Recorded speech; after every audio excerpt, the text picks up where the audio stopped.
Bueno, muy buenas noches a todos.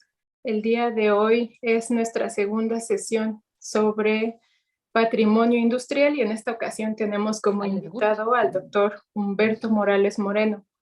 Él es presidente del Comité Mexicano de Conservación del Patrimonio y es profesor investigador del Instituto de Ciencias de Gobierno y Desarrollo Estratégico de la UAP, ¿no? Que es la Benemérita Universidad Autónoma de Puebla.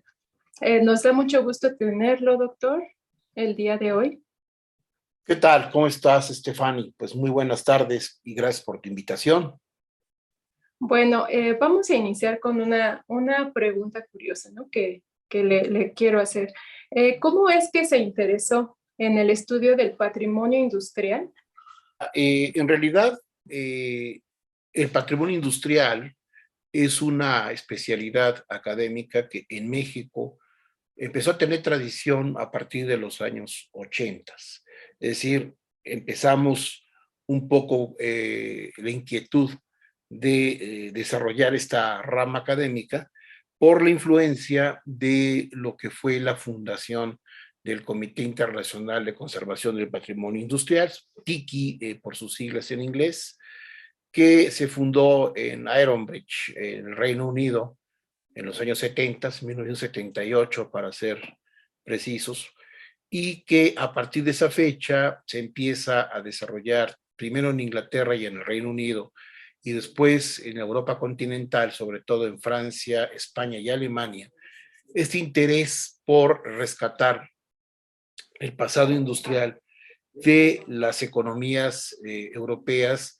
que se estaban desindustrializando en los años 80 y 70 como consecuencia de la Segunda Guerra Mundial y del capitalismo avanzado que empezaba a ser ya postindustrial a finales de los 70. En los Estados Unidos también se desarrolla de manera autónoma un movimiento relacionado con la arqueología industrial, solo que en los Estados Unidos viene de la rama de la historia de la tecnología, que es una disciplina ya vieja en los Estados Unidos, que viene de principios del siglo XX y que después desemboca en museos tecnológicos que van poco a poco a acercarse a la preocupación europea de patrimonio industrial, salvaguarda del patrimonio industrial por la desindustrialización que se está dando en el mundo occidental, ¿no? Finales de los 70 y principios de los 80. México entra en esta discusión desde el punto de vista de la historia económica y de la antropología social, es decir, es la historia económica por un lado y la antropología social por el otro, las disciplinas en México que van a empezar a tener a los primeros académicos, ¿no? Que se van a preocupar por el tema del patrimonio industrial. En mi caso personal, te diré que yo vengo de la historia económica, es decir, mi formación en los 80s, egresado de la licenciatura y la maestría en historia por la Universidad Autónoma Metropolitana, la Unidad de Iztapalapa, pues era de historia económica. Entonces yo empiezo a hacer historia económica de la industria, del desarrollo regional, en perspectiva histórica, con la región del suroeste del estado de Puebla, de la época virreinal a la Revolución Mexicana, y obviamente me empiezo a meter en las discusiones sobre la industrialización y los problemas de la industrialización en México desde la perspectiva histórica. Por lo tanto, mi llegada al patrimonio industrial es una llegada indirecta, es decir, llego por el tema de la historia industrial, ¿no? De la historia de la industria manufacturera, específicamente el textil, que me lleva a acercarme a lo que se estaba publicando en Europa y en Estados Unidos sobre arqueología y patrimonio industrial. Y la otra rama es la rama de los antropólogos sociales, que empiezan a trabajar historias de vida, empiezan a hacer archivos de la palabra, memoria obrera, sindicatos, movimiento obrero, ¿no? Y la cultura industrial de los trabajadores. Por lo tanto, esa mirada es la otra fuente con la cual algunos académicos se aproximan al patrimonio industrial. En concreto, en Puebla, la Universidad Autónoma de Puebla fue la pionera de este tipo de discusiones cuando el maestro Samuel Malpica, que llegó a ser rector de la universidad, antropólogo social formado en la ENA, es el primer académico que empieza a hablar de patrimonio industrial y de cultura obrera y mundo del trabajo, ¿no? Con el caso de la ex fábrica textil de Metepec en el suroeste de Puebla, en la región de Atlisco, y desarrolla un primer proyecto para fundar un ecomuseo textil, siguiendo la influencia de los primeros ecomuseos textiles que se habían fundado en Francia. Entonces, estoy hablando de los años 86, 1988, ¿no? Entonces, por un lado la antropología social, por otro lado la historia económica, pues nos vamos acercando, ¿no? A discutir el tema del patrimonio industrial, y esto pues ya desemboca algunos años después, estamos hablando ya de 1996, cuando en la ciudad de Puebla, que no es ninguna casualidad, se funda lo que es el Comité Mexicano de Conservación del Patrimonio Industrial, con lo cual ya inauguramos de esta manera la disciplina en este país. Le voy a dar la palabra, ¿no? Para que nos platique sobre esta organización, ¿no? De la cual pues usted es presidente. Sí, gracias. Mira, voy a ser muy rápido para privilegiar el tiempo que tenemos, pues la intervención, ¿no? De la gente que nos está escuchando, o para efectos de que si después se va a replicar esta intervención, pues sirva para que un público grande se entere un poco de lo que estamos haciendo acá. Mira, en estos ya 26 años, ¿no? Del Comité Mexicano de Conservación, pues básicamente hemos transitado, en primer lugar, de identificar aquellos sectores, ¿no? De la economía que dejaron restos importantes en México de un patrimonio industrial histórico. Como tú bien sabes, y seguramente el público que nos escucha, México comenzó su carrera hacia la industria moderna a partir de la minería colonial y de los obrajes y manufacturas textiles coloniales y de las haciendas trigueras, ¿no? Maiceras también coloniales, y de los primeros ingenios azucareros que también tenían un origen colonial.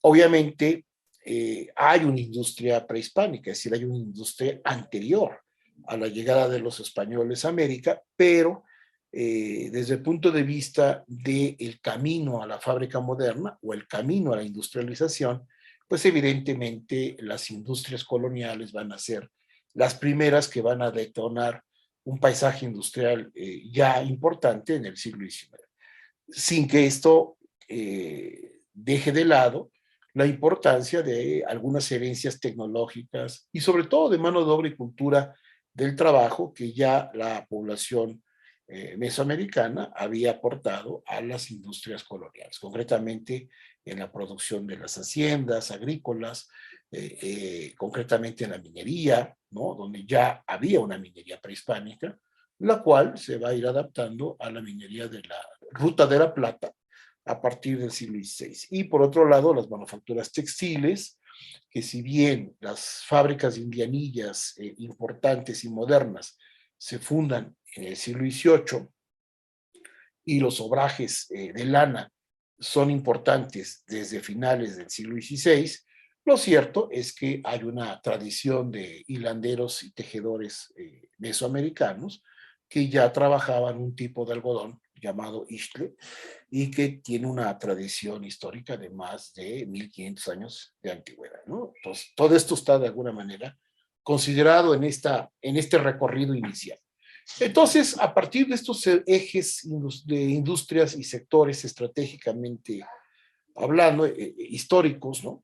El comité se dio la tarea de empezar a hacer un inventario y un rescate inicial de sector minero, sector textil, obrajes, haciendas de trigo, molinos de trigo, rutas mercantiles, el origen del ferrocarril, puertos y navegación marítima, algunas industrias artesanales importantes, ¿no? La producción de la grana cochinilla, la cera, etcétera, etcétera, como una primera aproximación a cuál era este inventario, ¿no? De la industria mexicana, digamos, histórica desde el virreinato y a lo largo del siglo XIX.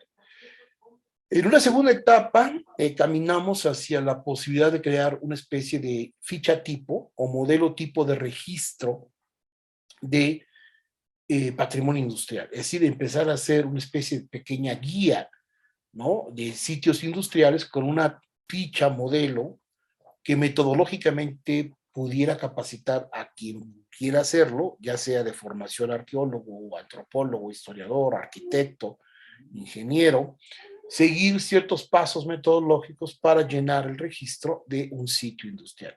Esto nos llevó entonces a publicar un libro importante del comité, con apoyo de la Conaculta en aquel entonces, que fue en el 2004, que publicamos el volumen La Memoria, La Cultura Industrial de México, un libro que está agotado ahora, publicado por el sello editorial de la UAP, pero con Conaculta, con apoyo del Museo Nacional de los Ferrocarriles Mexicanos, que tenía poco de haberse fundado. Y en ese libro de la cultura industrial de México, nosotros empezamos la primera discusión teórica en México de cómo llenar una ficha modelo para registrar sitios industriales. Y también en ese volumen, varios autores que reunimos, que fueron miembros, muchos de ellos fundadores de nuestro comité, publicaron ensayos muy puntuales sobre ciertas industrias estratégicas. Por ejemplo, hay artículos sobre minería, hay artículos sobre textiles, hay artículos de haciendas trigueras, hay artículos de molinos de trigo, y junto con estos artículos publicamos la ficha tipo, una ficha modelo, la discutimos entre arquitectos, historiadores y antropólogos, y al final, que creo que es bastante útil, publicamos una especie de tesauro o una especie de diccionario de términos que un arquitecto o un historiador o cualquier científico social debe conocer cuando va a registrar un sitio industrial, ¿no? ¿No? ¿A qué le llamamos bóveda catalana? ¿A qué le llamamos bomba hidráulica tipo Newcomen? ¿O a qué le llamamos molino vertical de trigo? En fin, una serie de definiciones, ¿no?, que permiten ubicar a quien va a estudiar estos temas históricamente el significado conceptual de términos que tienen que ver con la industria y que también tienen que ver con una arquitectura o un espacio industrial.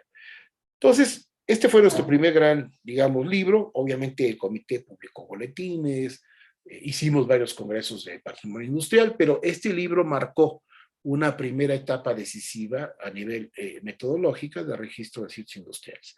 Después del año 2004, entonces ya nos dedicamos básicamente a impulsar registro, catalogación, inventario de sitios industriales y también monitorear algunos rescates que se empezaban a hacer en algunas partes del país. Por poner algunos ejemplos emblemáticos, te diría que el primer proyecto importante fue el ecomuseo de la exfábrica textil de Metepec, en la región de Atlisco, que fue el primer proyecto de un ecomuseo textil, ¿no?, con el rescate del caserío obrero y después la puesta en marcha de un pequeño museo obrero que hasta la fecha está funcionando en las instalaciones de lo que hoy es el Centro Vacacional Metepec, pero que fue en sus orígenes un hospital de rehabilitación del IMSS después de que la fábrica cerró, y que con la intervención del antropólogo Malpica y de la Universidad Autónoma de Puebla y de un equipo de trabajo,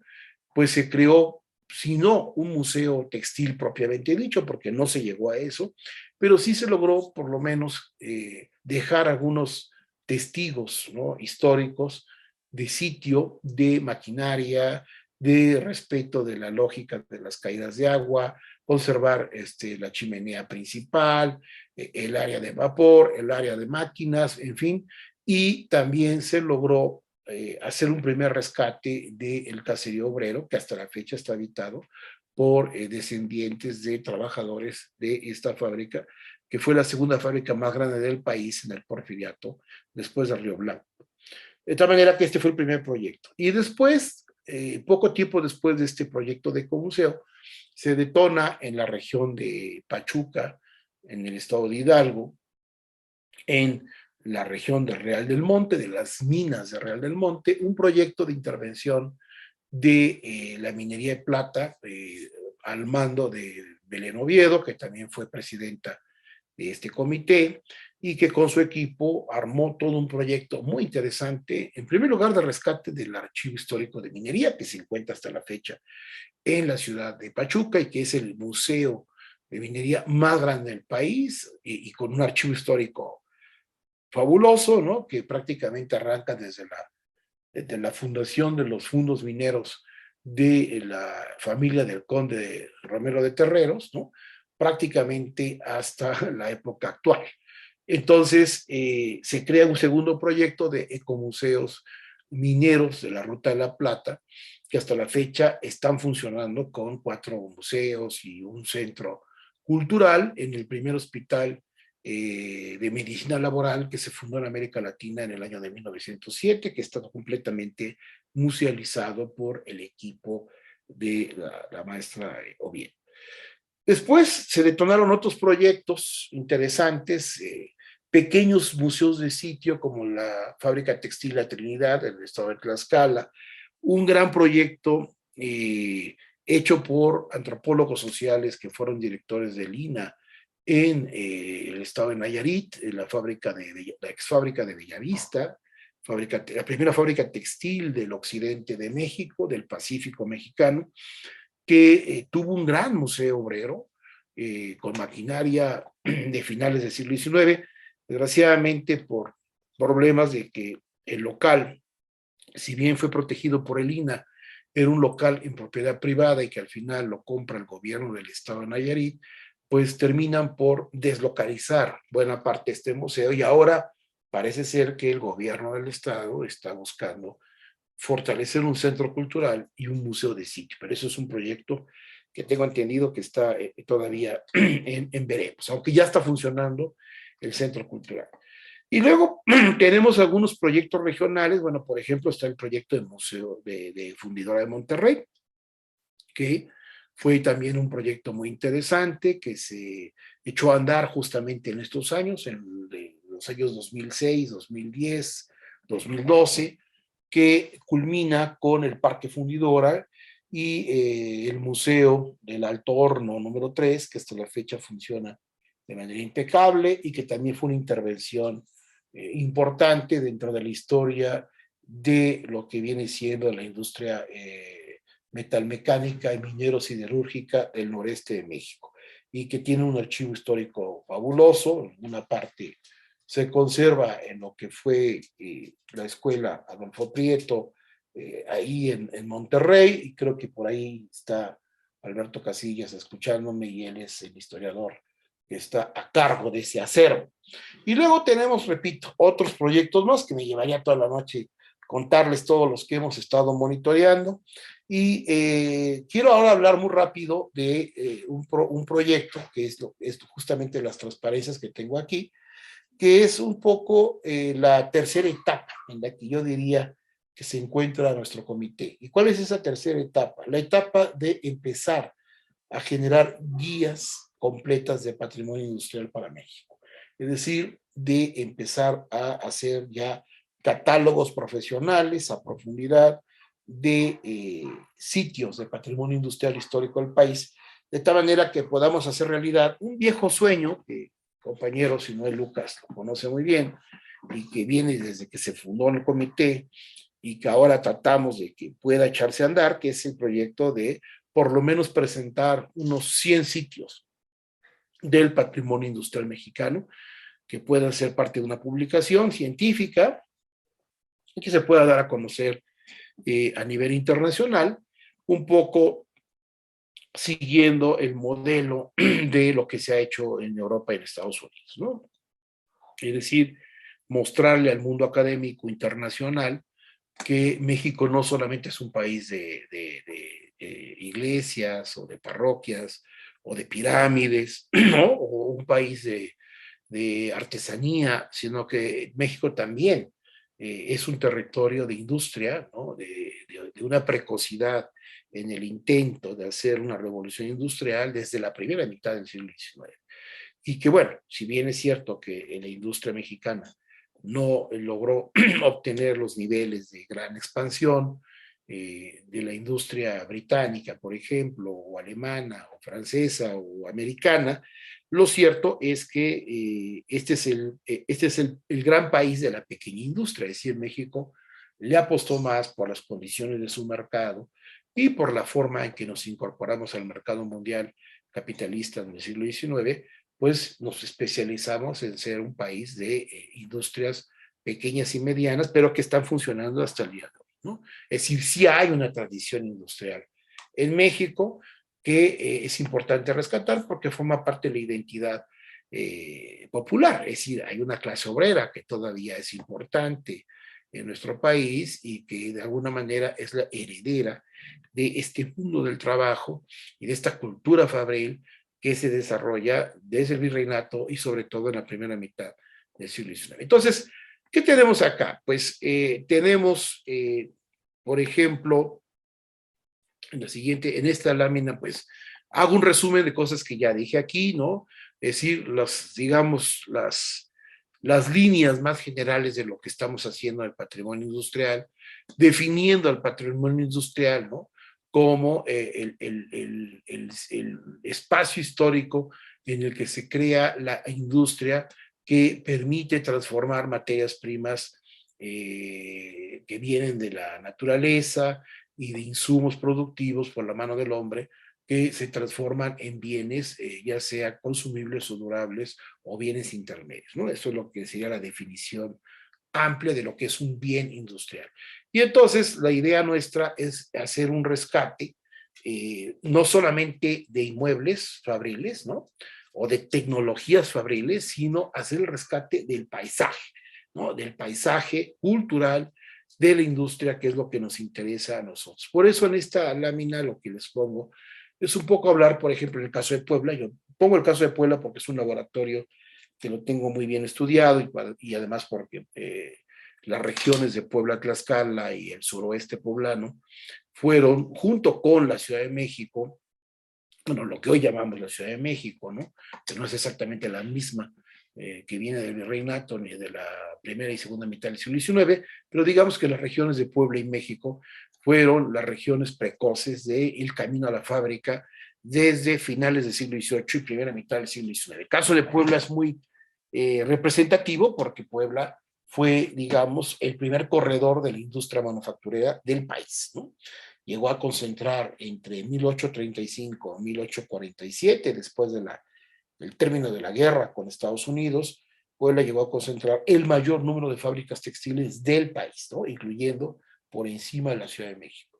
De tal manera que Puebla fue un típico caso de lo que el fundador de la primera fábrica mecanizada de América Latina, la Constancia Mexicana, Esteban Antoñano, ¿no? Bautizó alguna vez como la Manchester de México. Digo, guardar las proporciones, ¿verdad? Porque evidentemente la Manchester original, pues era un proyecto fabril de gran envergadura de finales del siglo XVIII en Inglaterra y que fue, digamos, el emblema o la insignia de la primera revolución industrial. Bueno, Puebla de alguna manera quiso entrar en esa dinámica, ¿no? Con las primeras fábricas mecanizadas, pero acá lo que pongo en esta imagen es un poco ver que lo que le interesa al comité no es solamente el rescate del inmueble o la fachada, como podrían hacerlo algunos colegas arquitectos que se interesan solamente por la estética de una fachada, que si es neoclásica, que si es barroca, que si es ecléctica, ¿no? A nosotros lo que nos interesa es rescatar el paisaje cultural, es decir, estas fábricas que estamos viendo ahorita aquí en esta simbología, con las fechas aproximadas de fundación, qué relación guardan en el conjunto del paisaje cultural. Es decir, en el caso del estado de Puebla, ¿no? ¿Cuál es la cronología y más o menos su espacialización, ¿no? Si están en el contexto de un paisaje agrario, si están en un contexto de haciendas, de rancho, ¿no? Si es una fábrica textil o es otro tipo de fábrica.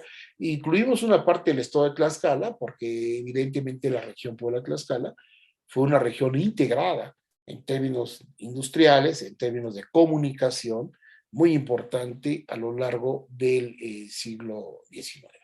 Bueno, este es un modelito muy sencillo de esta idea de rescatar un paisaje cultural. Es decir, no se trata de rescatar una fábrica por rescatar una fábrica o un taller por un taller, sino se trata de establecer un criterio de clasificación, ¿no? Que nos permita decir, pues de 20 fábricas que existieron textiles o de 10 talleres de obraje o de 6 haciendas trigueras o de 20 molinos, cuáles son los que históricamente vale la pena ubicar en una lista que te permite entender la cultura de un paisaje. Porque algo que es interesante dejar en claro cuando trabajamos patrimonio industrial es que desde el punto de vista histórico, arquitectónico, la fábrica, la nave fabril, pues, es, por su definición, es completamente utilitarista. Es decir, los empresarios que fabrican naves industriales las hacen de manera pragmática con el menor costo posible, porque lo que quieren es maximizar justamente su inversión. Es decir, ¿por qué las fábricas nacen con esa fachada de chimenea y estas estructuras oblicuas o en triángulos invertidos para dejar pasar la luz, ¿no? Y por qué utilizan cierto tipo de mampostería o ladrillo o bóveda catalana y que eso se repite en 100 años en distintas partes del mundo. Bueno, pues porque la arquitectura de la fábrica es una arquitectura funcional, es una arquitectura diseñada para ahorrar costos y maximizar la luz solar que permite que los trabajadores puedan estar activos el mayor tiempo posible en una época donde la jornada de trabajo variaba entre las 12 y las 14 o 16 horas al día, en todo el mundo, no solamente en México. Entonces, ¿qué clasificamos? Bueno, pues clasificamos si hay 10, 15 fábricas cuya fachada y estructura metálica o tejamaniles o bóvedas catalanas son iguales o se parecen, pues es un poco tonto pretender que 10 o 15 fábricas que tienen una estructura similar se puedan conservar de igual manera. Es demasiado caro, es extremadamente costoso, muchas de ellas son territorios privados o están abandonadas o están en un territorio en el que los dueños no les interesa patrimonializar el sitio. Entonces, lo que tenemos que hacer nosotros es hacer una guía que te permita discriminar y decir, pues de estas fábricas, de este sector de la industria, estas 3, 4, vale la pena conservarlas, vale la pena luchar por ellas, ¿no? Hablar con los dueños o hablar con el INAH, ¿no? O hablar con un gobierno estatal para que se traten de conservar. Eso fue lo que se hizo con la constancia mexicana. La constancia mexicana, tal como lo pongo acá, ¿no?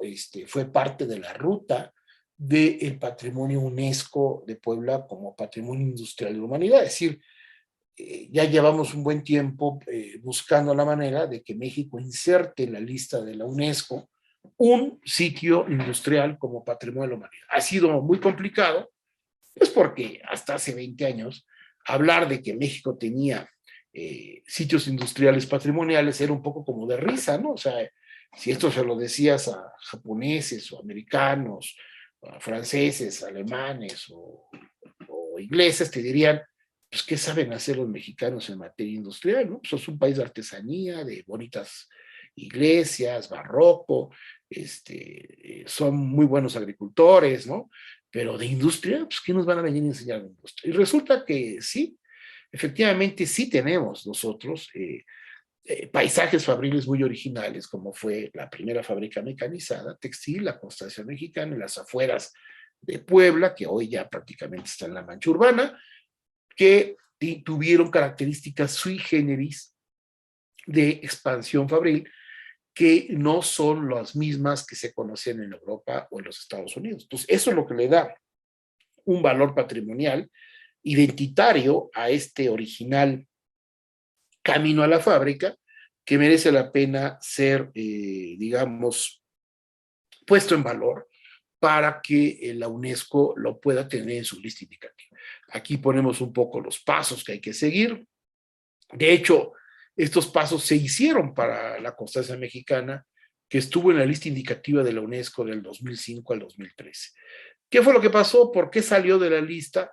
Bueno, porque desgraciadamente el inmueble quedó en propiedad del gobierno del Estado, después de una serie de litigios, ¿no?, con los extrabajadores, y el gobierno del Estado decidió, como suele suceder en este país, ¿no?, a darle un uso cultural, entre comillas, pero más bien un comodato para una escuela musical, para una fundación privada, y se olvidó de su idea original de que en este centro cultural estuviera un Museo Nacional de la Industria Textil, que esa era la idea que se había, por la que se había luchado, no solo el comité, otro grupo de académicos en la Autónoma de Puebla, en el INA, hasta extranjeros, ¿no? Mandaron cartas pidiéndole al gobierno del Estado, ¿no?, que se fundara el Museo de la Industria Textil Mexicana y que se interviniera la constancia como un sitio patrimonial, lo cual pues hubiera permitido que estuviéramos en la lista de la UNESCO, que ya habíamos ganado ese lugar, y pudiéramos caminar hacia la declaratoria de Patrimonio de la Humanidad. Desgraciadamente, el gobierno en turno no hizo caso, y entonces esto nos castiga porque sacan de la lista indicativa a la ex fábrica. Algo similar pasó, nada más que ahí no llegó a estar en la lista indicativa, fue el caso de Fundidora de Monterrey, que también hizo su proyecto, hizo su plan maestro, pasó por estas etapas que muestro en esta lámina, pero en el caso de Fundidora, y Alberto, que me está escuchando, no me dejará mentir, fue que cuando se presentó el proyecto para evaluación de la UNESCO, pasó algo muy similar con Puebla, es decir, el rescate y la intervención no patrimonializó el espacio como identitario de una cultura regional, no se conservaron las casas obreras, no se hizo un archivo de la palabra que incorporara a los habitantes de la zona como parte de la cultura industrial de esta industria importante, de tal manera que quedó como una especie de parque, que hasta la fecha está así, ¿no?, que en realidad es un parque temático, pero que no está conectado, salvo el Museo del Alto Horno, que por sí mismo sí tiene un lenguaje, digamos, de conservación de lo que fue la industria siderúrgica del noreste de México, pero el resto del parque prácticamente es más bien un parque paseo temático que no está conectado con ningún centro de interpretación. ¿Qué fue lo que pasó? Pues la UNESCO castigó y dijo, pues está muy bonito, pero esto no es un patrimonio industrial patrimonial mundial. Y entonces, obviamente, esto nos está metiendo en el reto, ¿verdad?, de pues empezar a hacer una serie de etapas. Esta es la Agenda 21-25, donde estamos otra vez retomando los pasos que se nos piden a nivel de la UNESCO para empezar a inscribir sitios patrimoniales. Y aquí tenemos dos propuestas, y una de ellas va a tener que ver con lo que habló Sinue en la primera sesión, que es el tema de las hidroeléctricas, ¿no? En primer lugar, lo que queremos hacer primero es un atlas del patrimonio industrial poblano. Estamos ya en la etapa de empezar a hacer este atlas, estamos haciendo un registro de todo el estado de Puebla, con información que viene del INA, que desgraciadamente es una información muy incompleta. Bueno, algo es algo, ¿no? Estamos utilizando la base de datos del INA de inmuebles históricos, donde el INA no discrimina qué es un inmueble histórico industrial, porque la palabra inmueble histórico industrial no existía, y creo que todavía no existe muy bien en las definiciones históricas del INA. Sin embargo, en su catálogo sí se puede apreciar inmuebles que sí tienen un valor patrimonial desde el punto de vista industrial. Entonces, estamos tratando de limpiar esa base de datos. La segunda etapa es hacer las visitas in situ con un equipo interdisciplinario, con la idea de hacer un atlas. Y paralelamente, la idea es tener el registro de dos sitios industriales que son emblemáticos del país. La central hidroeléctrica de Necaxa, de la que no voy a hablar aquí porque si no, no termino, pero que es un proyecto de gran envergadura porque la hidroeléctrica de Necaxa está funcionando como hidroeléctrica hasta el día de hoy. Claro, solamente una de las centrales de producción de electricidad es la que funciona, no funcionan todas las plantas, pero el pueblo es un pueblo vivo, es un pueblo obrero, es un pueblo electricista de mucho orgullo, que hasta la fecha está organizado, tiene un sindicato muy activo, que es el sindicato más antiguo de una industria mexicana, que es el Sindicato Mexicano de Electricistas, que sigue teniendo su bastón más fuerte en Necaxa, y digamos que el paisaje está completo, es decir, todos los elementos icónicos de conservación de un patrimonio hidroeléctrico están en el lugar.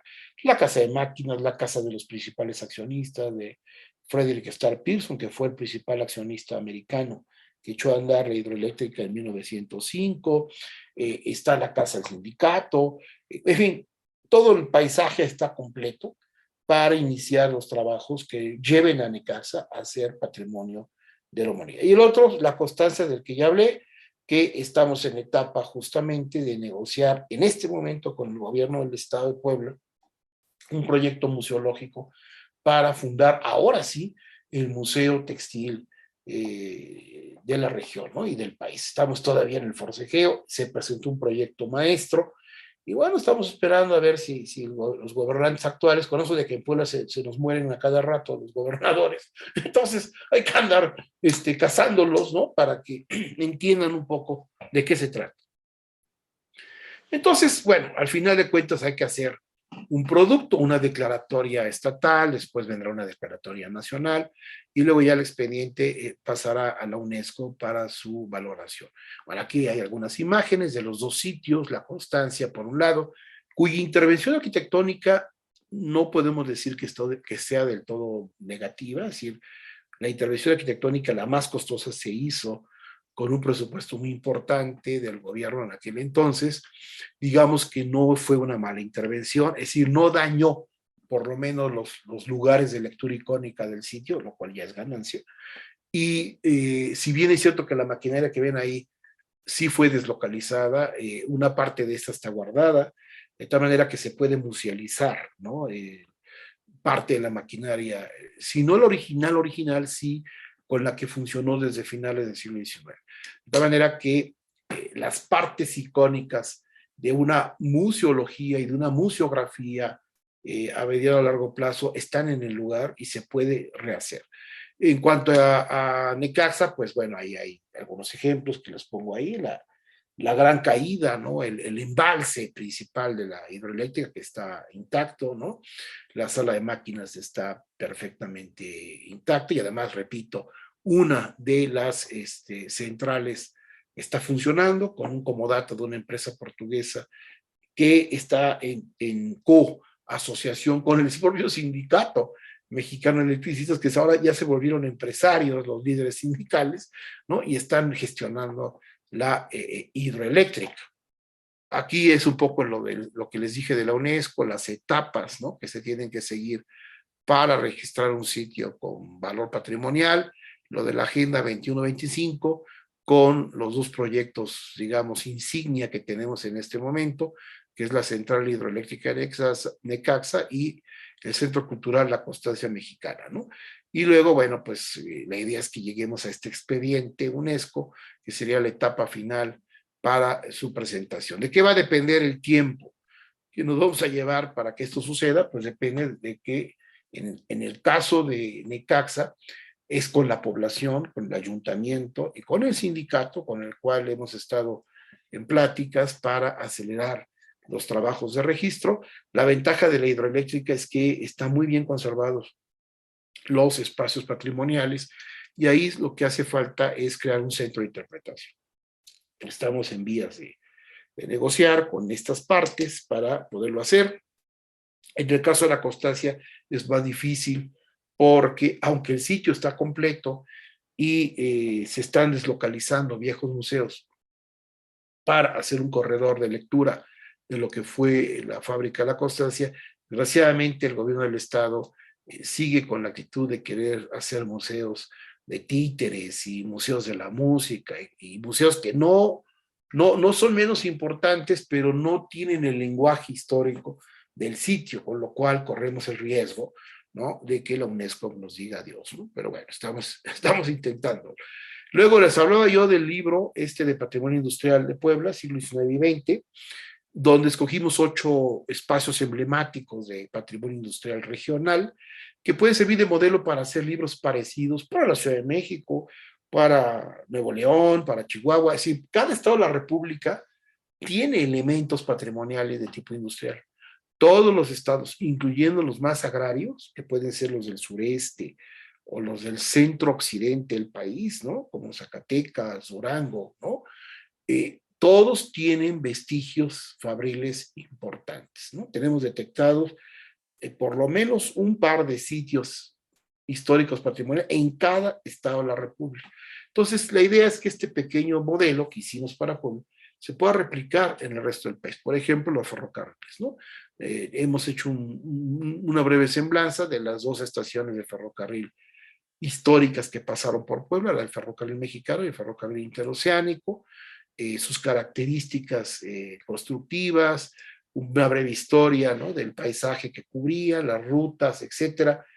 Desgraciadamente, el interoceánico fue destruido, su estación, por lo cual es imposible de musealizar, pero ustedes saben que el Museo del Ferrocarril Mexicano es hoy la sede del Museo Nacional de los Ferrocarriles Mexicanos, está perfectamente musealizado, y bueno, pues ahí tenemos por lo menos un muy buen ejemplo a nivel nacional de lo que es un museo ferrocarrilero. Tenemos lo de la hidroeléctrica, que ya lo expliqué, ¿no? Está esto que se llama Estanque de Pescaditos, es una zona de los primeros obrajes y fábricas manufactureras de Puebla en la transición del siglo XVIII al siglo XIX. Aquí se construyó un centro de convenciones, se hicieron unas relocalizaciones que desgraciadamente no rescataron la lectura original del sitio, pero sí permitió por lo menos dejar los restos de sitio arqueológicos de las primeras fábricas que se asentaron en esa zona, que para un futuro pueden ser musealizables. Y luego, bueno, tenemos acá los molinos.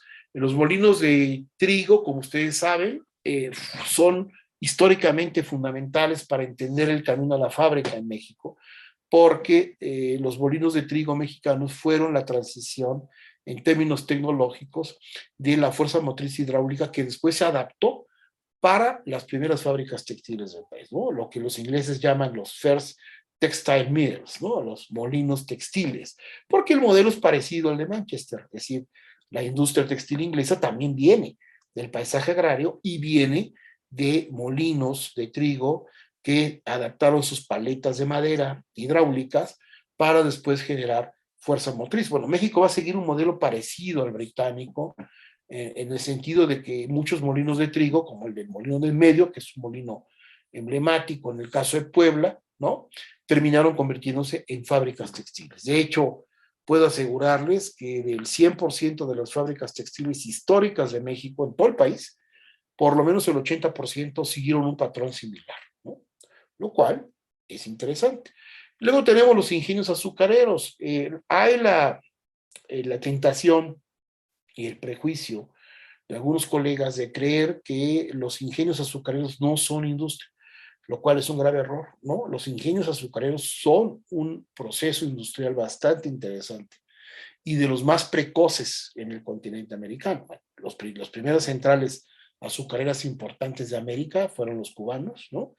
Que gracias a esos centrales se creó el primer tramo de ferrocarril del continente americano, ¿no? Que fue el ferrocarril de La Habana a Güines de 1837 y que fue el primer ferrocarril que el Imperio Español tuvo en el continente americano. Y esto fue gracias a los ingenios azucareros. Entonces, México también tiene una tradición de ingenios azucareros bien importantes que datan del siglo XIX. El Atencingo de Puebla es el más famoso. Está completo, no está musealizado, pero sí tenemos los elementos que van a permitir en algún momento dado crear un posible futuro museo del azúcar que cubriría el estado de Puebla. Está el estado de Morelos, sin duda, está el estado de Michoacán, en fin, hay varios estados del país que compiten en centrales azucareras muy notables y que es un testimonio a recuperar.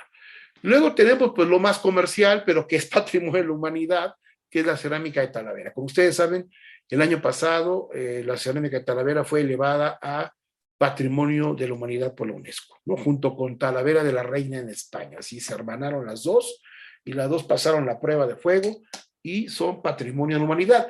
Podríamos decir que la cerámica de Talavera es el primer sitio de patrimonio industrial reconocido por la UNESCO de México, pero hay que tener cuidado porque en realidad el reconocimiento que se le dio a la cerámica de Talavera fue más por el arte de la Talavera poblana que por su proceso industrial. Por eso no se considera que sea un primer sitio industrial recuperado, sino más bien es el arte y la artesanía invertida en el diseño de la Talavera poblana lo que se convirtió en patrimonio de la humanidad. Y bueno, vale la pena en esta diapositiva que está aquí, el rescate de la antigua cementera poblana que data de principios del siglo XX, que fue de las primeras cementeras del país que utilizaron la técnica Portland de los Estados Unidos y de Inglaterra para producir cemento. Un rescate muy interesante que se hizo por un grupo de arquitectos que modernizaron los hilos de la cementera para oficinas de la antigua fábrica, que ahora tiene dueños que se dedican a negocios de carácter inmobiliario, pero además tuvieron el buen tino de habilitar un espacio nuevo, que es este espacio en gris, para que ahí se albergaran las oficinas muy modernas del Archivo Histórico del Ayuntamiento de Puebla. Sí, el Archivo Histórico de Puebla se partió en dos, la parte digamos, del siglo XX y archivo de concentración, se salió del centro de Puebla porque ya no tenía espacio y se encuentra en este edificio muy bonito, que es la sede del archivo del Ayuntamiento de Puebla. Y la parte más vieja, histórica, sigue estando en el pasaje del Ayuntamiento de la Ciudad de Puebla. Pero esto es interesante porque es una intervención muy moderna de hace 10 años que logra combinar el diálogo entre un paisaje cementero de principios del siglo XX con un sitio nuevo, porque este edificio no existía, ¿no? Se tuvo que fabricar para albergar el archivo histórico del ayuntamiento. Estas son innovaciones a las que no hay que tenerle miedo, ¿no? Eso es importante, el diálogo con los arquitectos, porque los arquitectos que trabajan con los historiadores patrimonio industrial hacen cosas maravillosas que vale la pena retener.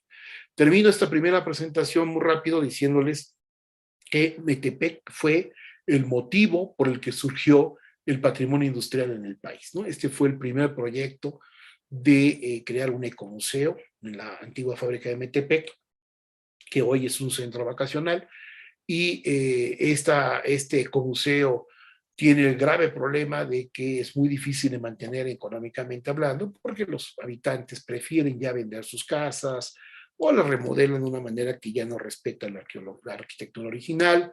Entonces ha habido muchas intervenciones muy desagradables en el sitio, pero la buena noticia es que el Museo Obrero, que es el primer museo obrero textil de todo el país, ¿no? Fue remodelado hace 2 años por su gerente, que es el doctor Mariano Castellanos, que el Museo Obrero es propiedad de la Universidad Autónoma de Puebla, ¿no? Es la única universidad del país que tiene un museo obrero bajo su administración, la única en todo el país. Y su director es un especialista en paisajes culturales de la industria, el doctor Castellanos, y lo ha remodelado muy bien. Es un museo que ustedes pueden visitar por internet, ¿no? Se pueden meter al Museo Obrero de Metepec, le dan clic y se meten al museo y pueden ver las colecciones que hay.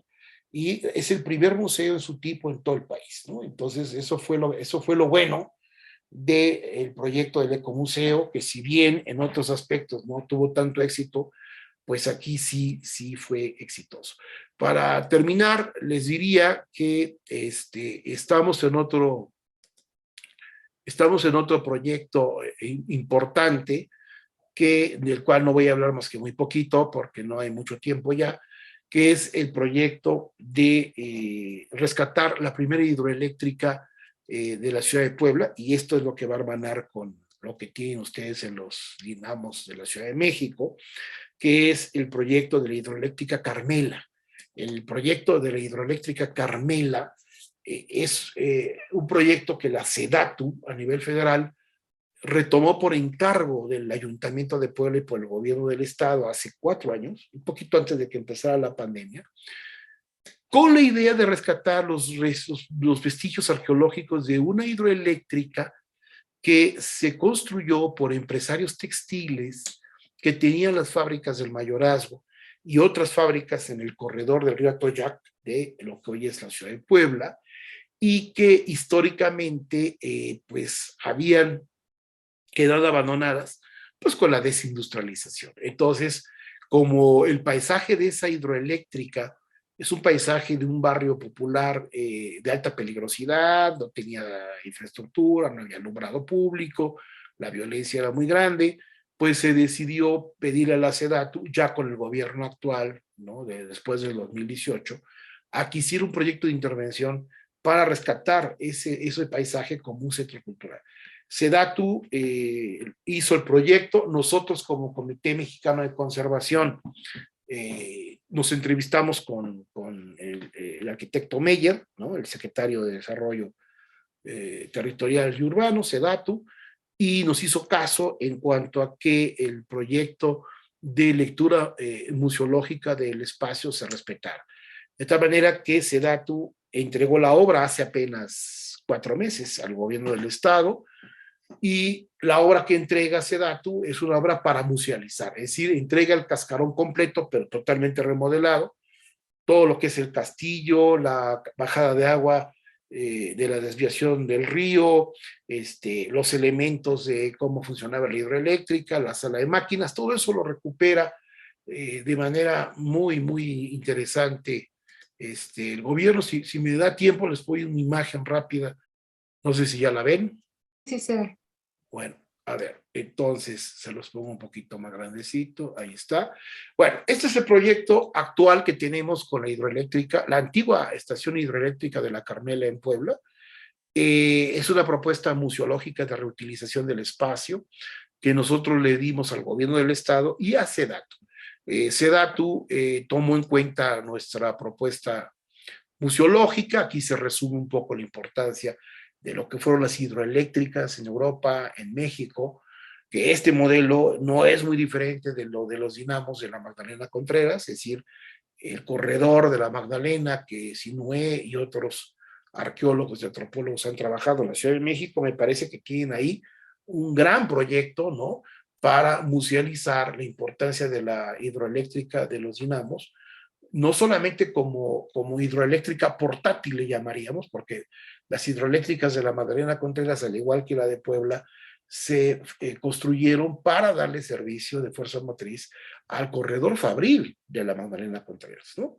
Es decir, el paisaje de la Magdalena Contreras no se puede ver separado del corredor manufacturero que existió en esa zona, que creo que el maestro Sinué lo tiene muy claro, y la metodología es muy similar a lo que hicimos acá, es decir, aquí lo que estamos haciendo nosotros es un poco ver la importancia del agua como insumo de fuerza motriz desde el virreinato, ¿no? En estos paisajes, la imagen del cursor a mi derecha es una foto de la hidroeléctrica Carmela de mediados del siglo XX. Esta hidroeléctrica se funda en 1906 y justamente lo que dije hace rato, se funda en el paisaje del río Atoyac, ¿no? De una de las desviaciones del río, porque esta hidroeléctrica, que podemos llamar hidroeléctricas portátiles o pequeñas hidroeléctricas, se construyeron para darle servicio a las fábricas que van río abajo, ¿no? Entonces aquí está el paisaje del río Atoyac, ¿no? Entre 1835 y 1880, cómo este tipo de proyectos hidroeléctricos van de la mano de un paisaje que es similar a lo que ustedes pueden musealizar muy bien en el caso de la Magdalena Contreras. Y luego, bueno, pues aquí vemos ya el contexto de las primeras plantas. Puebla tuvo su primera hidroeléctrica portátil casi al mismo tiempo que la Ciudad de México, en 1887, y de ahí se expandió hasta 1908. La hidroeléctrica más grande fue Necaxa, pero estas hidroeléctricas chiquitas, ¿no? O portátiles, históricamente son muy importantes porque, repito, detonaron el crecimiento industrial manufacturero de la ciudad de Puebla en este caso, y crearon una cultura obrera que todavía se puede percibir en el paisaje de esta zona, ¿no? Lo que es el Mayorazgo, la región de Molino del Medio, el Atoyac, todavía se respira un ambiente laboral importante en el caso de Puebla, ¿no? Entonces, tenemos aquí, en esta lámina, un poco el análisis de la energía eléctrica que se generaba con este tipo de hidroeléctricas, ¿no? Cuántos caballos de fuerza, etcétera, etcétera. Abajo tenemos una imagen muy bonita que está aquí marcada en el cursor, que es la segunda hidroeléctrica, porque Carmela tuvo dos plantas hidroeléctricas, una llamada Carmelita y Carmela es la que nosotros apoyamos en su rescate. La que es Carmelita, que es esta imagen, está totalmente destruida, ¿no? Esa no se pudo recuperar. Este es el paisaje original de la cascada que va hacia la fábrica del Mayorazgo, pero sí están los vestigios arqueológicos in situ, de tal manera que con dinero y en un futuro, ¿no? Y con un gobierno que entienda, probablemente este tipo de rescate se pueda hacer, ¿no? Y bueno, ya para terminar, aquí un poco el croquis, ¿no? Del río Atoyac y de todas las fábricas y las pequeñas presas hidroeléctricas que se construyeron en una Puebla de principios del siglo XX, cuyo proceso de industrialización era bastante notable. O sea, no, repito, no éramos solamente la catedral y los camotes y ¿no? Y el barro de Atlisco, no, el paisaje cultural de la industria poblana es este también, ¿no? Lo que están viendo aquí están las dos hidroeléctricas, la Carmela, que esto ya está totalmente intervenido, y la Carmelita, que tiene la caída de agua, que esto es lo que está fuera de la musealización, ¿no? Entonces, este es el castillete o el castillo original. Ahora, se acaba de inaugurar un centro cultural ahí, el gobierno del estado ya retomó el lugar, nosotros estamos haciéndoles este proyecto, a ver si nos hacen caso. Empezaron a musealizar nuestros amigos de cultura, no como nosotros les dijimos que lo hicieran, pero bueno, por lo menos el paisaje en cuanto a los inmuebles está rescatado, ¿no? Lo cual eso ya es ganancia en un país donde normalmente los gobernantes pues no tienen mucha idea de lo que significa todo esto, ¿no? La idea del puesto en valor del castillo como centro cultural, más o menos, no como nosotros quisiéramos, pero bueno, algo se hizo ahí. Otra vez la imagen histórica de lo que fue la Carmela a principios del siglo XX, ¿no? Aquí ya vienen todas las áreas que estamos proponiendo, cuál es el nuevo uso, un centro cultural, un museo del agua y de la electricidad, con un centro de interpretación, un foro artístico, etcétera, etcétera. Nuestra tirada aquí, así como la constancia, queremos que sea el Museo Nacional de los Textiles Mexicanos, como ya existe el Museo Nacional de los Ferrocarriles Mexicanos, queremos que este sea el Museo Nacional de la Industria Eléctrica e Hidroeléctrica del país, ¿no? Eso junto con Necaxa, por supuesto, que es la hidroeléctrica más grande, ¿no? Y bueno, pues aquí ya viene todo el análisis arquitectónico, ¿no? Esto es lo que se recuperó muy bien por parte de SEDATU. Cuando puedan, échenle una visitada, vale mucho la pena la intervención. Esta es la sala de máquinas, quedó restaurada, la pendiente, la caída de las aguas que viene de la sección del castillo, ¿no? Todo este es el sistema que permite la canalización, ¿no? De la caída de agua que va justamente río abajo y que va a provocar que se conectara con las fábricas río abajo para la fuerza motriz hidráulica de las empresas. Pero esta hidroeléctrica lo que hacía era generar electricidad en esta zona para alumbrado público, es decir, esta hidroeléctrica daba el alumbrado público de las fábricas. Esta hidroeléctrica no generaba fuerza motriz en una primera instancia, sino solamente alumbrado, y después ya la Carmelita, que es la que está más abajo, que es la que no está musealizada, con la cascada que tiene, sí sirvió para fuerza motriz de las fábricas río abajo. Bien, pues básicamente esto es lo que yo tenía preparado para ustedes, ¿no? Y bueno, pues estoy a sus órdenes. Gracias. Gracias, doctor Humberto, en lo que van preparando sus preguntas. A mí me gustaría que igual nos comentara un poquito de cuáles son estas otras, ¿no? Disciplinas que participan en las investigaciones, ¿no? Dentro de este Comité Mexicano de Conservación del Patrimonio.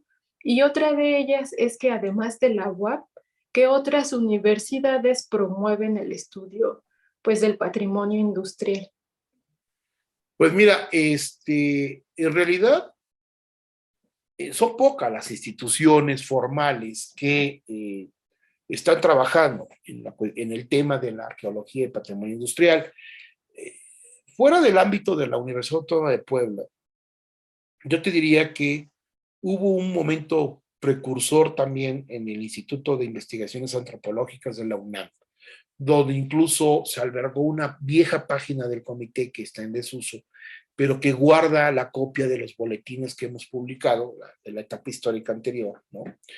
Pero ese empuje en antropológicas de la UNAM se debió en buena medida al apoyo de don Jaime Litvak King, ¿no? Que como ustedes saben, Jaime Litvak fue un gran antropólogo, arqueólogo, que fue precursor de muchas cosas en México, pero entre otras era un hombre apasionado también del patrimonio industrial. Y él nos ayudó en su época a abrir en antropológicas de la UNAM, ¿no?, una rama importante para estudiar patrimonio industrial. Sin embargo, desgraciadamente él muere y no se logra consolidar un área de estudios específica, aunque hay alumnos que han estudiado ahí y algunos con temas de patrimonio industrial, no tiene el posgrado de antropológicas un área de especialización específica en patrimonio industrial. Luego, pues hay algunas universidades como la UDG,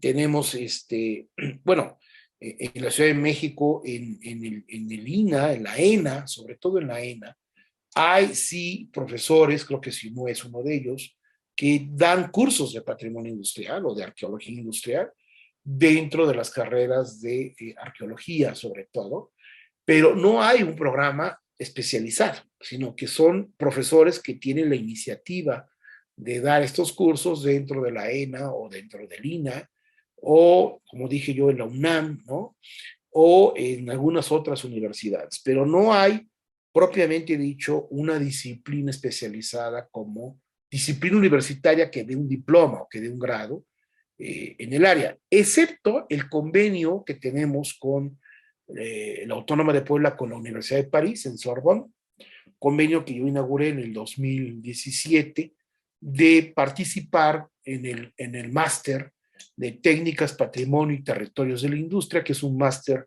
de la Unión Europea, manejado por Sorbonne, en el que participa la Universidad Italiana de Padua y la Universidad Portuguesa de Évora. Este es un programa tripartito que otorga un máster 2, como le llaman en Europa, para alumnos becados de varias partes del mundo que trabajan, ahí sí, patrimonio industrial. Este sí es un máster especializado. Bueno, nosotros somos asociados como universidad, hemos mandado becarios cada año a que se diplomen en ese máster. Ya tenemos, tan solo de Puebla, tenemos 4 graduados de ese máster, ¿no?, que podríamos decir que sí están especializados ya en patrimonio industrial. Pero esto es algo, repito, de apenas, y es el único lugar en el país. La UNAM tiene también una rama que está en arquitectura, en la Facultad de Arquitectura de la UNAM, que junto con Puebla es la única facultad en México que está mandando becarios a este programa del máster. Digamos que actualmente la UAP y la UNAM son las únicas universidades del país que están conectadas con un máster de este tipo especializado en la Unión Europea. La Facultad de Arquitectura de la UNAM y actualmente mi centro de trabajo, que es el Instituto de Ciencias de Gobierno. Antes yo estaba anclado en el Colegio de Antropología de la Facultad de Filosofía y Letras. Y bueno, de ahí en fuera, pues hay museos de sitio con patrimonio industrial en el cual uno puede aprender ciertos procesos históricos de las fábricas. Si uno quiere saber de minería de plata, hay que ir a Real del Monte Pachuca. Si queremos saber de cómo funcionaban fábricas textiles, hay que venir a Puebla. Si uno quiere saber cómo era una fundidora de hierro y acero, hay que ir a Monterrey. Si uno quiere saber corredor vitivinícola y fabril, pues hay que ir desde el corredor de Parras hasta Aguascalientes, Querétaro o Baja California Norte. En fin, hay ciertas regiones del país donde un visitante puede ir a museos, donde puede aprender algo sobre cierto tipo de patrimonio. Pero fuera de eso, digamos que todavía no hay una expansión de la especialidad en el ámbito universitario nacional. Bueno, le vamos a dar la palabra a Sinuel Lucas, que tiene una pregunta. Sí. Sí, de hecho, lo que comentas es muy interesante, Humberto, con relación a las instituciones educativas que de alguna manera han sido pues las que están formando a estos especialistas.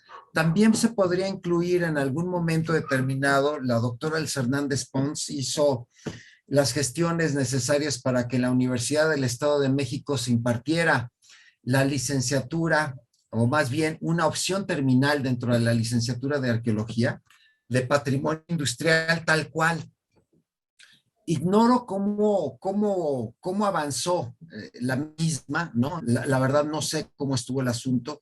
Un compañero del comité duró muchos años dando clases ahí con ellos y tenían esta opción terminal, ¿no? Era la única, pero desafortunadamente no sé qué pasó con ellos, ¿no? En ese sentido sí, ignoro qué fue lo que sucedió. Y por el otro lado, también me gustaría, Humberto, que nos pudieras platicar un poco todo esto que has venido desarrollando con relación también a la temática del nuevo encuentro que vamos a tener ahora de patrimonio industrial, el noveno encuentro de patrimonio industrial que de alguna manera has venido impulsando, ¿no? Fuertemente para que se pueda desarrollar y con esta temática también de las hidroeléctricas. A ver si nos pudieras platicar un poco, estimado Humberto. No sé si la pregunta de la otra persona va en el mismo sentido, por si voy juntando respuestas. Hay otra persona que levantó la mano. Sí, ajá, Gerardo Castilleja. No, va en otro sentido. Bueno, Ok. entonces contesto primero lo de maestro Sinue. Pues mira, Sinue, como tú bien sabes, desde la administración tuya anterior, pues se hizo el octavo congreso ya hace ya algunos años, ¿no? Y ha sido complejo, pues, relanzar, digamos, el noveno Congreso Mexicano de Patrimonio Industrial. Sin embargo, por supuesto que sí lo vamos a hacer. De hecho, está contemplado que se va a hacer este año. Estamos todavía en pláticas, ¿no? Ya sea en Puebla o a lo mejor en la Ciudad de México, hacer este congreso, ¿no? Buscar una fecha idónea entre junio o a lo mejor agosto de este año para poderlo llevar a cabo. Las temáticas que me interesa impulsar en este noveno congreso son un poco las mismas que hemos venido impulsando en el Comité Internacional de Patrimonio Industrial, en el último congreso que sesionamos en Montreal en finales de agosto pasado, ¿no? En el cual la idea de este congreso de Montreal fue hacer un balance de qué se ha hecho, qué hay y qué no hay del patrimonio industrial a nivel internacional. Entonces, en primer lugar, la idea es impulsar la temática de las colecciones y archivos de empresas y colecciones documentales, artísticas, arquitectónicas que tienen que ver con patrimonio industrial, ¿no? Esa es una primera rama que me parece que es importante impulsar, ¿no? Porque una buena parte de los testimonios sobre el patrimonio industrial pues ya no están físicamente, sí, ya están destruidos o están muy modificados, pero lo que sí tenemos muchas veces son los documentos, las fotos, las imágenes o representaciones incluso artísticas o archivos de la palabra, testimonios de trabajadores, grabados, vídeos, etcétera, que sí muestran muy bien esta cultura del paisaje industrial que físicamente a lo mejor ya no lo podemos recuperar. Entonces, este es un primer eje. Segundo eje que nos interesa fortalecer en el noveno congreso es el relativo al concepto paisaje cultural de la industria, es decir, en intentar hacer una clasificación de paisajes culturales de la industria en el cual convive una industria determinada, un sistema de fabricación determinado, con elementos de la cultura social del trabajo, con elementos de la organización sindical o de los patrones o de los industriales que de alguna manera dejaron su huella en algún sitio industrial, de tal manera que la idea del paisaje es recuperar el sitio en toda su dimensión, es decir, qué se hacía ahí, qué se fabricaba ahí, pero también qué hacían los que fabricaban ahí, ¿no? Llámese empresario, llámese administrador, llámese obrero, ¿no? Las familias, ¿no? Cómo vivían, ¿no? Qué comían incluso, ¿no?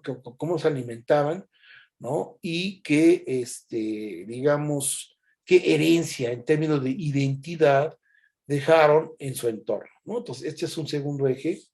Esto lo han venido trabajando muy bien los colegas de Monterrey en los congresos que han hecho año con año, bajo la batuta del doctor Camilo Contreras, que a ellos les interesa mucho este tipo de rescate, ¿no? La idea del paisaje cultural, de la industria, de lo que sería la herencia intangible, ¿no? Del patrimonio industrial. Creo que este es un área fundamental que además en el Congreso de Montreal se hizo mucho énfasis en que no tiene sentido seguir recuperando naves o fachadas fabriles o técnicas determinadas si están desconectadas del paisaje cultural, es decir, que no estén conectadas a un diálogo, a una lectura de carácter cultural, ¿no? Entonces, esto es algo que insistimos mucho en Montreal y creo que hay ya una sensibilidad por parte del TICI de que en futuros eventos se privilegie este tipo de conexión. Y el tercer eje, que yo creo importante como básico para el 9º Congreso, es avanzar en la discusión de las guías patrimoniales. Es decir, qué sitios de patrimonio industrial tenemos en el país, ¿no? Por estado, por región, por ciudad, cuáles son los emblemáticos que se pueden empezar a reunir en discusión en este Congreso para hacer una primera publicación de sitios de patrimonio industrial mexicano, ¿no? A lo mejor no vamos a llegar a los 100 ahora, pero probablemente sí podamos discutir 3, 4, 10, 20 casos en todo el país de guías o de inventarios de patrimonio industrial que nos permita concluir una publicación, ¿no?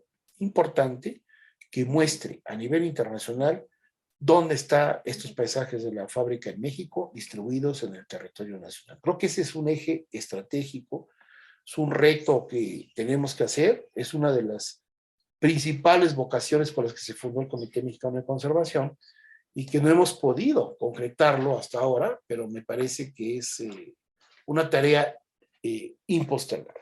Y bueno, ya lo tradicional de los congresos, tanto mexicanos como latinoamericanos, como los congresos de TICI, es que la gente pueda presentar estudios de caso, ¿no? O sea, por sector, ¿no? Por rama de la industria, puede ser ferrocarriles, minería, textiles, molinos, ¿no? Ferrocarriles, sistemas de transporte, hidroeléctricas, ¿no? Electricidad en general. Y bueno, habrá que agregar las industrias del siglo XX, que en el caso de México son bien importantes y que no han sido tocadas en los congresos de patrimonio industrial de una manera adecuada, que es el caso de la industria automotriz, la aviación, el petróleo, la energía nuclear, ¿no? Y ahora, pues, el tema de las energías renovables, ¿no? Y el futuro de la electricidad que viene de regreso. El fenómeno eléctrico es muy interesante porque las hidroeléctricas vienen de regreso a nivel mundial. Es decir, con toda esta crisis del calentamiento global, y los temas de las guerras y los temas de que las energías renovables no son tan fáciles de tener a la mano, pues muchos países, entre ellos México, le está apostando a resucitar complejos hidroeléctricos. Y esto es bien interesante porque entonces se vuelve a poner de moda la discusión de la importancia de la energía hidroeléctrica y luego el papel de la electricidad como fuente de energía renovable para todo el futuro que viene. Es decir, digamos que el patrimonio eléctrico se vuelve un factor estratégico en un congreso de patrimonio industrial. ¿Por qué? Porque la electricidad viene de regreso, ¿no? Viene de regreso y se va a quedar, ¿no? Entonces, esa discusión la tenemos también que enfrentar en un congreso.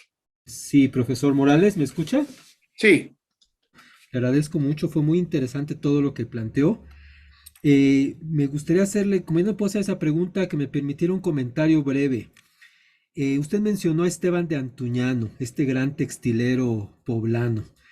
Pues resulta que Esteban de Antuñano, junto con Francisco de Olaguíbel, fundaron el primer banco de avío, un banco para financiar las manufacturas, y fue histórico. En México no había ningún banco que se ocupara del financiamiento industrial y de hecho ellos, los dos, habían estudiado el modelo estadounidense, que se habían fundado los bancos específicamente para levantar las manufacturas y tristemente el gobierno de Porfirio Díaz pues acabó con ese proyecto de una verdadera banca industrial. Entonces, qué interesante que estos textileros en Puebla estaban en la vanguardia, no solo trayendo estas industrias mecanizadas, sino también la posibilidad de crear un banco para extender esas industrias, ¿no? Y otra cosa que quería preguntarle es, el libro que mencionó usted de los 10 proyectos que le seleccionaron, ¿se puede conseguir o también está agotado?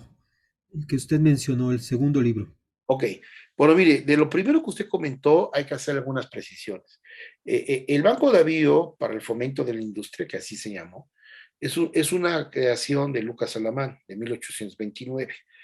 Es un proyecto muy interesante, como usted bien lo dijo, porque fue la primera vez que en el continente americano se crea, ya en la época de las independencias, ¿no? Un sistema de banco refaccionario para financiar la industrialización. Efectivamente, fue un proyecto muy original que Lucas Alamán encabeza y de los cuales Olaguibel y Antuñano se benefician porque ellos van a ser de los primeros prestatarios del banco. Es decir, de hecho, una de las críticas que recibió Esteban Antuñano fue que por la amistad que tenía con Lucas Alamán, se benefició con un préstamo de casi 100,000 pesos fuertes de la época para su empresa de la Constancia Mexicana, que fue una de las inversiones más grandes que se hicieron en el sector manufacturero. Pero esto fue por la cercanía que Antuñano tenía con Lucas Alamán.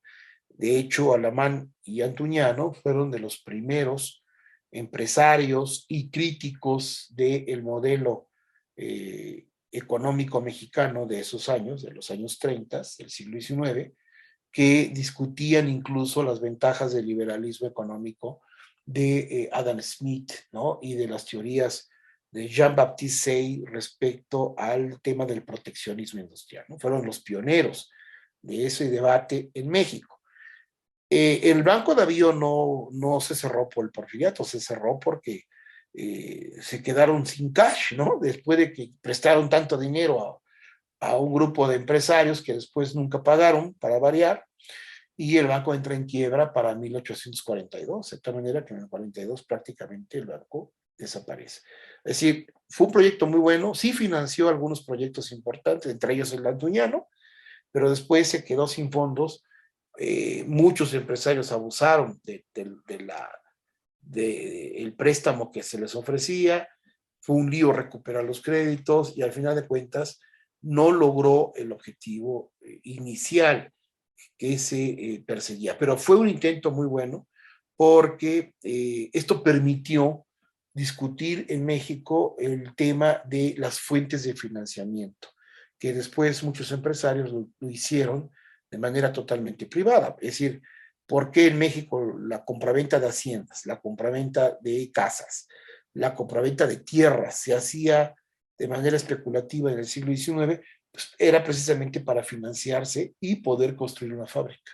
Entonces muchos empresarios manufactureros en realidad nunca dejaron de ser hacendados, o nunca dejaron de ser prestamistas, o nunca dejaron de ser comerciantes y hacendados. ¿Por qué razón? Porque las fuentes del crédito en México eran muy cerradas. El dinero era caro y para abaratarlo había que asociarse en negocios colaterales que permitieran el financiamiento para el sector industrial, ¿no? Entonces, esto explica por qué México nunca abandonó un modelo agrario, comercial, dentro del sector industrial, y esto marca la originalidad del país con respecto a lo que pasó en la Inglaterra victoriana de la Primera Guerra Mundial. Y luego, lo segundo, bueno, el libro El Patrimonio Industrial de Puebla es un libro que, como se hizo por parte de la Secretaría de Cultura del Gobierno del Estado de Puebla, pues es un libro que se regaló. Entonces yo se los puedo mandar en PDF.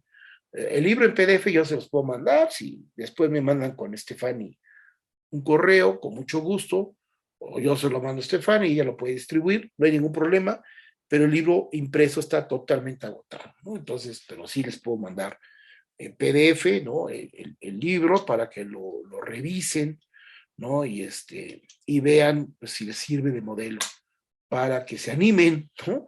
A hacer algo parecido en cada estado de la República. Muchas gracias.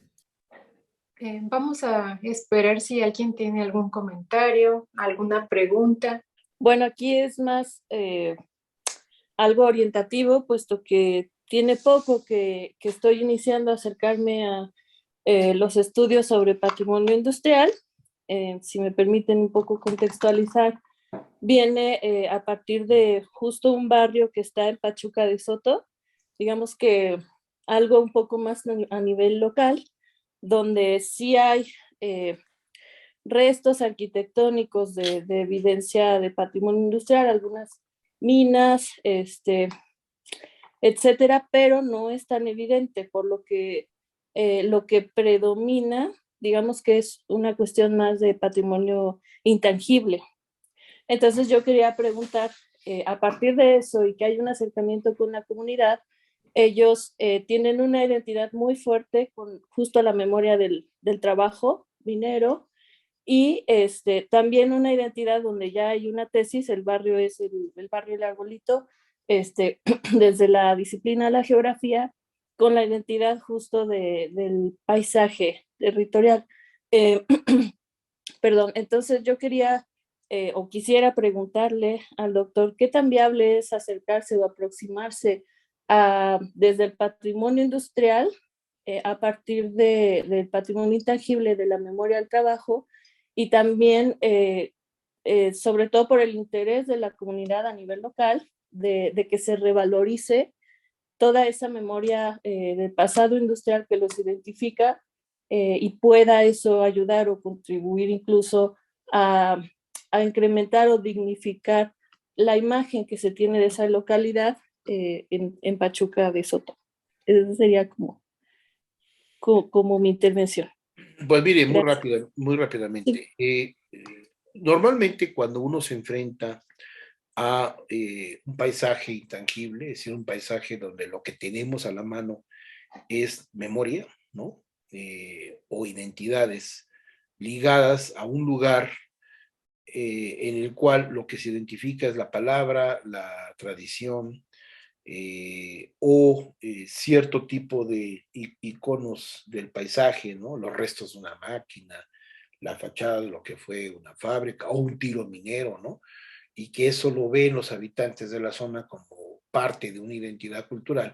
Generalmente lo primero que uno hace es hacer una variante etnográfica, es decir, primero nos convertimos en antropólogos, ¿no? En etnografistas, un poco para primero registrar la memoria, es decir, la tradición oral, una especie de archivo de la palabra a base de entrevistas, de proximidad o a profundidad, ¿no?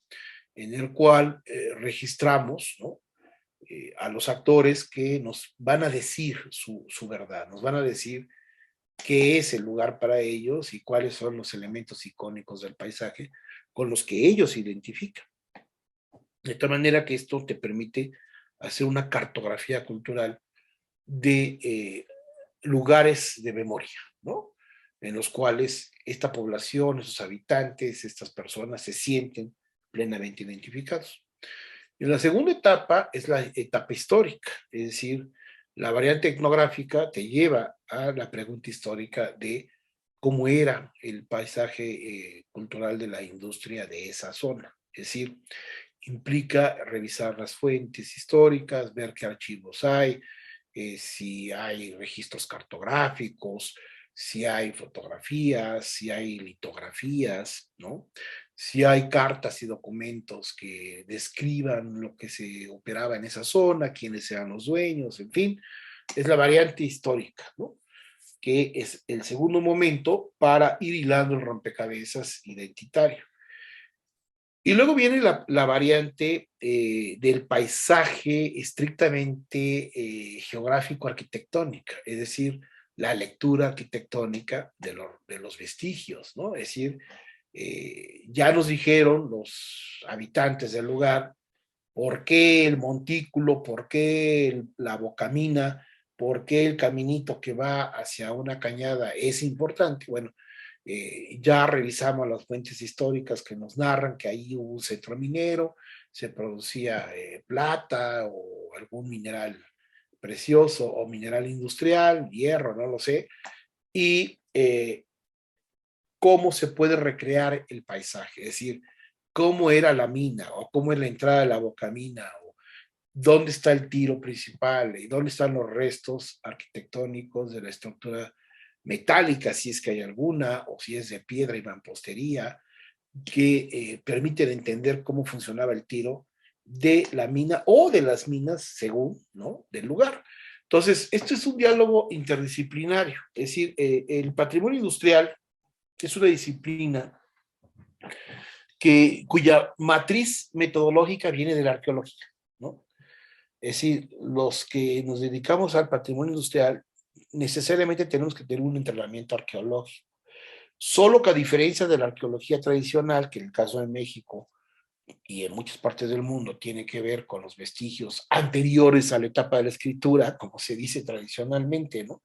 Piedras, montículos, ¿no?, monumentos prehistóricos o de la antigüedad clásica, ¿no?, en la cual el vestigio escrito no está evidente y por lo tanto hay que hacer estratigrafía y en fin, todas las técnicas de la arqueología para leer un sitio, ¿no?, o para leer un paisaje. Bueno, esas técnicas no son muy distintas de las que tenemos que utilizar si queremos recuperar la lectura de un paisaje industrial. Es decir, probablemente ya no vamos a encontrar en el sitio la mina, ¿verdad?, funcionando, o el tiro minero, o las carretillas y el camino de fierro que sacaba el mineral a la boca mina, ¿no?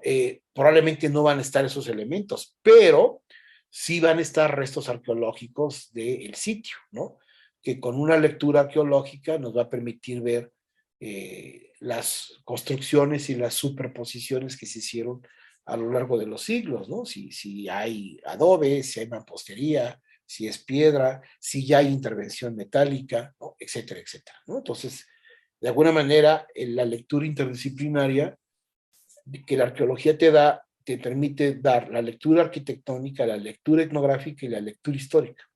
Son por lo menos esas tres lecturas las que hay que desarrollar para entender un paisaje de origen industrial. Digo, hay paisajes con mucha suerte, ¿no? Paisajes como el de Metepec en Puebla o Necaxa en Puebla, probablemente el de la Magdalena Contreras en la Ciudad de México, Loreto y Peñapobre, ¿no?, en la propia Ciudad de México. Son paisajes muy afortunados porque están completos o cuya lectura es relativamente fácil de identificar, ¿no? De tal manera que la variante arquitectónica y la variante etnográfica se pueden llevar de la mano. Pero pues ese no es el caso de muchos lugares. Probablemente el que usted quiere estudiar no tiene usted tanta suerte, ¿no? O sea, está más difícil de descubrir, ¿no? Entonces se requiere un trabajo interdisciplinario de mayor profundidad.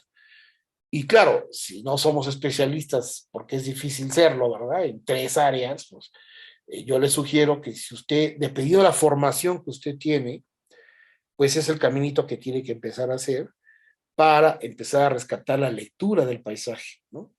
Y después tendrá que asesorarse de otros especialistas, ¿no?, para que esa lectura le permita patrimonializar un espacio. Le agradezco, en verdad, ha sido sumamente orientador lo que acaba de decir y toda su intervención.